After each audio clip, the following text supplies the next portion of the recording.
Prime മിനിസ്റ്റർക്ക് നേരത്തെ അറിയാം. ഈ അന്ന് ഈ ഗുജറാത്തിൽ ചീഫ് മിനിസ്റ്റർ ആകുന്നതിന് മുമ്പ് ഈ പ്രവാസി സമ്മേളനം ഉണ്ട്. അന്ന് നല്ല അങ്ങ് സ്ഥിരമായിട്ടത് വരുമായിരുന്നു. അവർ അന്ന് ഇങ്ങനെ ശല്യപ്പെടുത്തുമായിരുന്നു.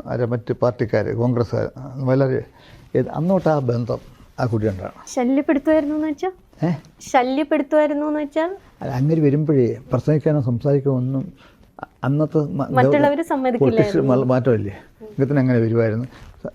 ഇവരൊറ്റ സ്പീച്ച് ചെയ്യാൻ വെച്ചിട്ടില്ല അന്ന്. അദ്ദേഹത്തിൽ കണ്ട ഏറ്റവും നല്ല ക്വാളിറ്റി എന്താണ്? അങ്ങനെ ഇപ്പോൾ പ്രൈം മിനിസ്റ്റർ നമ്മുടെ ഒരു ഭാഗ്യമാണ്. അങ്ങനെ സ്വന്തമായിട്ടൊന്നുമില്ല. നമ്മുടെ ഇന്ത്യയാണ് അങ്ങനെ കുടുംബം. അങ്ങനെ ആർക്കുമില്ല, അല്ലെങ്കിൽ വൈഫില്ല, മക്കളില്ല, ഒന്നുമില്ല. അങ്ങനെ ഇന്ത്യ എങ്ങനെയും വളരണം, അതാണ് അങ്ങനെ ബെസ്റ്റ് ക്വാളിറ്റി. അതുപോലെ ഒരാളെ കിട്ടത്തില്ല. ഇതേ ചോദ്യം പിണറായി വിജയനെ പറ്റി ചോദിച്ചാൽ? പിണറായി വിജയൻ അതുപോലെ തന്നെ ഏറ്റവും നല്ല ഒരു ലീഡറും. എങ്ങനെയും കേരളം നന്നാകണം, എങ്ങനെയും നന്നാകണം ഒറ്റ മാർക്കുള്ളൂ. എങ്ങനെയും മറ്റേ ഇന്ത്യയിൽ കേരളത്തിൽ